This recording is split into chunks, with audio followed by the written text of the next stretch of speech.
کبھی ایسا ہوا ہے کہ کسی پارٹی میں گئے ہوں اور بس ایک کونے میں کھڑے یہ سوچ رہے ہوں کہ اب میں کیا کروں، یا کسی سے بات شروع کی اور 2 منٹ بعد ہی گفتگو دم توڑ گئی؟ ہم سب کے ساتھ ایسا ہوتا ہے نا؟ پھر ہم کچھ لوگوں کو دیکھتے ہیں جو محفل کی جان ہوتے ہیں، بڑے پراعتماد، بڑے کرشماتی، اور ہم سوچتے ہیں کہ ان میں ایسا کیا خاص ہے؟ آج ہم اسی راز سے پردہ اٹھانے والے ہیں۔ ہمارے پاس وینیسا وین ایڈورڈز کی ایک زبردست ٹیڈ ٹاک کا مواد ہے جو اسی کرشمے کے پیچھے کی سائنس کو کھول کے رکھ دیتی ہے۔ آپ نے ایک بہت اہم نقطے کی طرف اشارہ کیا ہے۔ یہ صرف یوں سمجھیں سٹیج پر کھڑے لوگوں کے لیے نہیں ہے، یہ ہر اس گفتگو کے لیے ہے جو ہم دن بھر کرتے ہیں۔ آج کا مقصد صرف پریزنٹیشن دینے کے کچھ گر سیکھنا نہیں، بلکہ ان چھوٹے چھوٹے غیر محسوس اشاروں کو سمجھنا ہے جو ہم مسلسل ایک دوسرے کو بھیج رہے ہوتے ہیں۔ وینیسا کا مرکزی خیال بہت طاقتور ہے، ہم متعدی ہیں۔ ہم متعدی ہیں؟ جی، مطلب ہمارے جذبات، ہمارا اعتماد، یہاں تک کہ ہماری گھبراہٹ بھی دوسروں تک پھیلتی ہے، اور اکثر ہمیں اس کا احساس تک نہیں ہوتا۔ اچھا، تو آئیے اس کو کھولتے ہیں۔ جو پہلی بات اس تحقیق میں سامنے آئی اس نے مجھے واقعی چونکا دیا۔ یہ ہاتھوں کے اشاروں کے بارے میں تھی۔ انہوں نے ہزاروں گھنٹوں کی ٹیڈ ٹاکس کا تجزیہ کیا اور پتہ چلا کہ جو سپیکر سب سے زیادہ وائرل ہوئے وہ سب سے کم مقبول سپیکرز کے مقابلے میں تقریباً دگنے ہاتھ کے اشارے استعمال کرتے تھے۔ دگنے؟ جی، مطلب ایک طرف اوسطاً 272 اشارے اور دوسری طرف 465۔ یہ تو بہت بڑا فرق ہے۔ اس کا مطلب یہ ہے کہ جو لوگ کامیاب نظر آتے ہیں وہ صرف بہتر باتیں نہیں کر رہے، وہ اپنی باڈی لینگویج سے ایک پوری الگ کہانی سنا رہے ہیں۔ بالکل، اور یہ کوئی اتفاق نہیں ہے، اس کی جڑیں ہمارے ارتقائی ماضی میں بہت گہری ہیں۔ ذرا سوچیں، ہزاروں سال پہلے جب ہمارے آباء و اجداد کسی اجنبی سے ملتے تھے تو سب سے پہلی چیز کیا دیکھتے تھے؟ اس کے ہاتھ؟ اس کے ہاتھ، یہ دیکھنے کے لیے کہ کہیں اس کے ہاتھ میں کوئی ہتھیار تو نہیں، کوئی پتھر تو نہیں۔ ہاتھ نظر آنا اس بات کا اشارہ تھا کہ میں دوست ہوں، میرے پاس چھپانے کو کچھ نہیں۔ یہ ایک بنیادی جبلت ہے جو آج بھی ہمارے دماغ میں موجود ہے۔ جب کوئی ہم سے بات کرتے ہوئے اپنے ہاتھ جیب میں ڈال لے یا میز کے نیچے چھپا لے تو ہمارے دماغ میں ایک چھوٹا سا خطرے کا الارم بجنے لگتا ہے، چاہے ہمیں شعوری طور پر اس کا احساس نہ بھی ہو۔ یہ بات بالکل سمجھ میں آتی ہے۔ مجھے یاد ہے ایک میٹنگ میں ایک صاحب اپنی کرسی پر پیچھے ٹیک لگا کر بازو باندھے بیٹھے تھے اور ان کے ہاتھ کہیں نظر ہی نہیں آ رہے تھے۔ میں ان کی بات پہ پوری طرح توجہ ہی نہیں دے پا رہی تھی کیونکہ میرا دماغ یہی سوچے جا رہا تھا کہ یہ شخص کچھ چھپا رہا ہے۔ وینیسا نے اسٹیج پر جب اپنے ہاتھ پیچھے چھپائے تو سب کو ایک عجیب سی بے چینی ہونے لگی، اور جیسے ہی اس نے ہاتھ واپس سامنے لائے جیسے سب نے سکون کا سانس لیا۔ بالکل۔ تو اس کا مطلب ہے کہ ہاتھ دکھانا اعتماد پیدا کرتا ہے۔ یہ ایک غیر زبانی پیغام ہے کہ مجھ پر بھروسہ کیا جا سکتا ہے۔ اور اس میں ایک اور دلچسپ پہلو بھی ہے، یہ صرف اعتماد کی بات نہیں، یہ قابلیت کا بھی اشارہ ہے۔ اچھا؟ جی، جب ہمارے الفاظ اور ہمارے ہاتھ کے اشارے ایک دوسرے سے مطابقت رکھتے ہیں، جسے ہم کنگروئنس کہتے ہیں، تو ہمارا پیغام بہت زیادہ طاقتور ہو جاتا ہے۔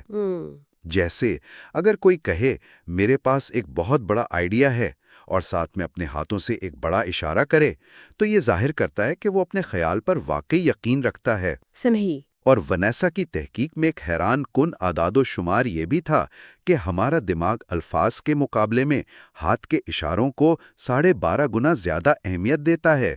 واو، 12.5 گنا؟ جی، 12.5 گنا، یہ بہت بڑی تعداد ہے۔ تو اس کا مطلب ہے کہ اگر میں کچھ کہہ رہی ہوں لیکن میری باڈی لینگویج اس کا الٹ کہہ رہی ہے تو لوگ آپ کی باڈی لینگویج پر ہی یقین کریں گے۔ یہ تو غیر زبانی ابلاغ کی سپر پاور جیسی کوئی چیز ہے۔ اچھا، اب مجھے اس مرکزی خیال پر واپس آنا ہے کہ ہم متعدی ہیں۔ اس کو سمجھانے کے لیے جو مطالعہ پیش کیا گیا وہ تھوڑا عجیب ہے لیکن انتہائی دلچسپ۔ اسے ہم پسینے والے پیڈز کا مطالعہ کہہ سکتے ہیں۔ ہاں، یہ سننے میں تھوڑا عجیب لگتا ہے لیکن اس کے نتائج بہت گہرے ہیں۔ محققین نے 2 گروپوں کے لوگوں کی بغلوں میں پسینہ جذب کرنے والے پیڈز لگائے۔ پہلا گروپ وہ تھا جو ٹریڈ مل پر آرام سے دوڑ رہا تھا، مطلب ان کا پسینہ صرف جسمانی مشقت کا نتیجہ تھا۔ دوسرا گروپ وہ تھا جو زندگی میں پہلی بار اسکائی ڈائیونگ کرنے والا تھا، وہ شدید خوف اور تناؤ کی حالت میں تھے۔ یعنی وہ خوف کا پسینہ تھا۔ بالکل۔ اور پھر تجربے کا سب سے عجیب حصہ آیا۔ انہوں نے کچھ لوگوں کو جو FMRI مشین میں لیٹے تھے اور جن کے دماغ کی سرگرمی کو مانیٹر کیا جا رہا تھا، ان کو یہ پیڈ سونگھنے کو دیے۔ ان لوگوں کو بالکل نہیں پتا تھا کہ وہ کیا سونگھ رہے ہیں، لیکن نتیجہ ناقابل یقین تھا۔ جن لوگوں نے اسکائی ڈائیورز کے پسینے کو سونگھا، ان کے دماغ کا خوف والا حصہ، جسے امیگڈلا کہتے ہیں، فوراً متحرک ہو گیا۔ انہوں نے لفظی طور پر بغیر کسی وجہ کے خوف کو پکڑ لیا۔ یہ تو پاگل پن ہے۔ بالکل، یہ اس بات کا ٹھوس سائنسی ثبوت ہے کہ ہمارے جذبات کیمیائی سگنلز کے ذریعے دوسروں تک پہنچ سکتے ہیں، لیکن سوال یہ ہے کہ کیا یہ لیب کے ماحول سے باہر بھی اتنا ہی مؤثر ہے؟ صحیح، روزمرہ کی زندگی میں تو ہم کسی کے پسینے کو اس طرح نہیں سونگھتے۔ جی، اس کا جواب یہ ہے کہ یہ صرف پسینے کے ذریعے نہیں ہوتا، یہ ہماری آواز کے لہجے، ہمارے چہرے کے تاثرات اور ہماری مجموعی توانائی کے ذریعے بھی ہوتا ہے۔ اگر آپ کسی میٹنگ میں گھبراہٹ کے ساتھ داخل ہوتے ہیں تو آپ کے آس پاس کے لوگ لاشعوری طور پر اس گھبراہٹ کو محسوس کرنا شروع کر دیتے ہیں۔ اسی طرح اگر آپ جوش اور اعتماد کے ساتھ داخل ہوتے ہیں تو وہ توانائی بھی دوسروں کو متاثر کرتی ہے۔ تو ہمارے ہاتھ اعتماد کا سگنل بھیجتے ہیں اور ہمارے جذبات ہوا میں پھیل سکتے ہیں، لیکن ہمارے جسم کا سب سے نمایاں حصہ تو ہمارا چہرہ ہے۔ کیا یہ اصول وہاں بھی کام کرتا ہے؟ وینیسا نے پورٹلینڈ کی سڑک پر ایک تجربہ کیا جو بہت مزاحیہ تھا۔ وہ ایک جگہ کھڑے ہو کر اوپر آسمان کی طرف دیکھنے لگی جہاں کچھ بھی نہیں تھا۔ پہلے تو لوگ اسے نظر انداز کر کے گزرتے رہے، لیکن پھر ایک شخص رکا اور اوپر دیکھنے لگا، پھر دوسرا، پھر تیسرا۔ تھوڑی دیر میں وہاں ایک ہجوم اکٹھا ہو گیا جو خالی آسمان کو گھور رہا تھا۔ اور سب سے مزے کی بات یہ ہے کہ لوگ خود ہی کہانیاں گھڑنے لگے۔ ایک عورت نے پوچھا، کیا وہ کوئی چھلانگ لگانے والا ہے؟ حالانکہ وہاں کوئی عمارت بھی نہیں تھی۔ یہ انسانی فطرت کی بہترین مثال ہے۔ ہم سماجی مخلوق ہیں اور ہم دوسروں سے اشارے لیتے ہیں۔ اسی سلسلے میں ڈاکٹر پال ایکمن کا کام بہت اہم ہے، جنہوں نے مائکرو ایکسپریشنز پر تحقیق کی۔ یہ چہرے کے وہ تاثرات ہیں جو ایک سیکنڈ کے کچھ حصے کے لیے ظاہر ہوتے ہیں، اور انہوں نے ثابت کیا کہ 7 بنیادی جذبات خوشی، غم، غصہ، حیرت، خوف، نفرت اور حقارت کے تاثرات پوری دنیا میں ایک جیسے ہوتے ہیں۔ خوف کا تاثر ہی لے لیں، جب ہم ڈرتے ہیں تو ہماری آنکھیں پھیل جاتی ہیں تاکہ ہم زیادہ سے زیادہ منظر دیکھ سکیں، اور ہمارا منہ کھل جاتا ہے تاکہ ہم تیزی سے آکسیجن اندر لے سکیں۔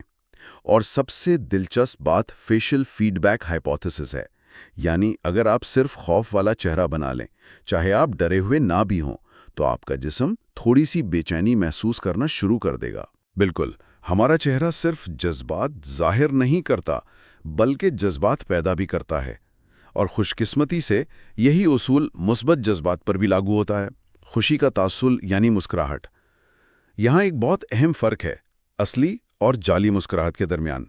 جعلی مسکراہٹ میں صرف ہونٹوں کے پٹھے استعمال ہوتے ہیں، لیکن ایک اصلی حقیقی مسکراہٹ، جسے ڈوشین اسمائل کہتے ہیں، میں آپ کی آنکھوں کے ارد گرد کے پٹھے بھی سکڑتے ہیں۔ اچھا، وہ جو آنکھوں کے کونوں پر جھریاں بنتی ہیں؟ وہی۔ فن لینڈ میں ایک تحقیق ہوئی جس میں لوگوں کو اصلی اور جعلی مسکراہٹوں والی تصویریں دکھائی گئیں۔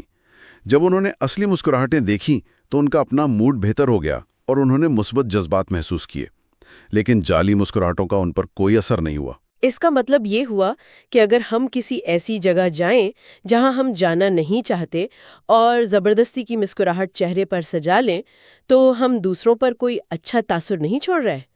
لوگ لاشعوری طور پر اس کی اصلیت کو بھانپ لیتے ہیں۔ بالکل، اصلیت اور خلوص ہی ہمیں دوسروں سے جوڑتا ہے۔ سب سے زیادہ حیران کن لگی ہاں، یہ کہ ایک مسکراہٹ کو فون پر بھی سنا جا سکتا ہے، یہ بہت دلچسپ تحقیق تھی۔ بالکل، وینیسا کی لیب نے لوگوں سے مختلف جذباتی حالتوں میں صرف ہیلو ریکارڈ کروایا، خوشی سے، اداسی سے، غصے سے۔ جب یہ ریکارڈنگز دوسرے لوگوں کو سنائی گئیں تو سننے والوں نے نہ صرف یہ کہ خوشی والے ہیلو کو فوراً پہچان لیا، بلکہ انہوں نے خوشی سے بولنے والے شخص کو سب سے زیادہ قابل بھروسہ اور پسندیدہ بھی قرار دیا۔ تو اس کا مطلب ہے کہ جب ہم مسکراتے ہیں تو ہماری آواز کا لہجہ بدل جاتا ہے، اور یہ تبدیلی فون پر بھی محسوس کی جا سکتی ہے۔ جی، یہ اس بات کی تصدیق کرتا ہے کہ ہماری اندرونی حالت ہماری آواز کے ذریعے باہر جھلکتی ہے۔ اس کے بعد گفتگو زبانی ابلاغ کی طرف مڑتی ہے، یعنی ہیلو کے بعد کیا کہا جائے۔ ہاں، بات چیت کو یادگار بنانے کا فن۔ اس کے لیے انہوں نے ایک سپیڈ نیٹ ورکنگ ایونٹ میں 500 لوگوں کا مشاہدہ کیا اور انہوں نے دیکھا کہ زیادہ تر لوگ وہی گھسے پٹے بورنگ سوالات پوچھ رہے تھے۔ آپ کیا کرتے ہیں؟ آپ کہاں سے ہیں؟ یہ سوالات اتنے عام ہیں کہ ہمارا دماغ ان کا جواب آٹو پائلٹ پر دیتا ہے۔ ان سے کوئی حقیقی تعلق پیدا نہیں ہوتا۔ بالکل، لیکن کچھ لوگ ایسے سوالات پوچھ رہے تھے جن سے گفتگو میں جان پڑ گئی، جیسے آج کل کسی دلچسپ پروجیکٹ پر کام کر رہے ہیں، یا اس سال کہیں گھومنے پھرنے کا کوئی منصوبہ ہے؟ اس کے پیچھے کی سائنس کا تعلق وہ ڈوپامین نامی ایک نیورو ٹرانسمیٹر سے ہے۔ ڈوپامین؟ جی، ڈوپامین ہمارے دماغ کے انعام اور خوشی کے مرکز میں اس وقت خارج ہوتا ہے جب ہم کچھ اچھا یا دلچسپ تجربہ کرتے ہیں۔ جب کوئی آپ سے پوچھتا ہے آپ کیا کرتے ہیں تو یہ دماغ کے اس حصے کو متحرک نہیں کرتا، لیکن جب کوئی پوچھتا ہے آج کل کون سی چیز آپ کو سب سے زیادہ پرجوش کر رہی ہے تو یہ آپ کے دماغ کو پازیٹیو یادوں، امیدوں اور تجربات کو کھوجنے پر مجبور کرتا ہے۔ اس عمل سے ڈوپامین خارج ہوتا ہے۔ اور اس ڈوپامین کے اخراج کا ایک جادوئی اثر ہوتا ہے۔ ڈاکٹر جان میڈینا کے مطابق ڈوپامین ایک ذہنی پوسٹ-اٹ نوٹ کی طرح کام کرتا ہے۔ یہ اس یاد کو زیادہ مضبوط اور نمایاں بنا دیتا ہے۔ اس کا مطلب یہ ہے کہ جو شخص آپ سے ایسا سوال پوچھتا ہے جس سے آپ کو اچھا محسوس ہو، وہ شخص خود بھی آپ کو زیادہ یاد رہتا ہے، کیونکہ آپ کا دماغ اس شخص کو اس خوشگوار احساس کے ساتھ جوڑ دیتا ہے۔ تو بجائے اس کے کہ ہم پوچھیں آپ کیا کرتے ہیں، ہم پوچھ سکتے ہیں آپ کو اپنے کام میں سب سے زیادہ کیا پسند ہے۔ یہ ہے جو گفتگو کو بالکل بدل سکتی ہے۔ یہ دراصل دوسروں کو ایک تحفہ دینے جیسا ہے۔ آپ انہیں اپنی زندگی کے مثبت پہلوؤں پر سوچنے کی دعوت دے رہے ہیں۔ صحیح۔ آپ انہیں آٹو پائلٹ سے ہٹا کر ایک بامعنی گفتگو کی طرف لا رہے ہیں، اور اس عمل میں آپ خود بھی زیادہ دلچسپ اور یادگار بن جاتے ہیں۔ آخر میں ایک ایسی تکنیک کا ذکر ہے جو شاید سب سے زیادہ طاقتور ہے۔ یہ اپنے جذبات کو قابو کرنے کے بارے میں ہے۔ یہ ایک مطالعے پر مبنی ہے جہاں طلبہ کو ایک بہت مشہور گانا ڈونٹ اسٹاپ بلیونگ گانے کو کہا گیا تھا۔ یہ کوئی عام گانا نہیں تھا، انہیں ایک سافٹ ویئر کے سامنے گانا تھا جو ان کی آواز کی پچ اور درستی کو جانچ رہا تھا۔ مطلب یہ ایک بہت دباؤ والی، گھبراہٹ پیدا کرنے والی صورتحال تھی۔ بہت زیادہ۔ جی، اور اس تجربے میں 3 گروپ تھے۔ پہلے گروپ یعنی کنٹرول گروپ کو کچھ خاص نہیں کہا گیا، بس جا کر گانا گانے کو کہا گیا۔ دوسرے گروپ کو ہدایت دی گئی کہ گانے سے پہلے اونچی آواز میں خود سے کہیں میں گھبرایا ہوا ہوں، اور تیسرے سب سے دلچسپ گروپ کو یہ کہنے کو کہا گیا میں پرجوش ہوں۔ نتائج نے تو سب کو حیران کر دیا۔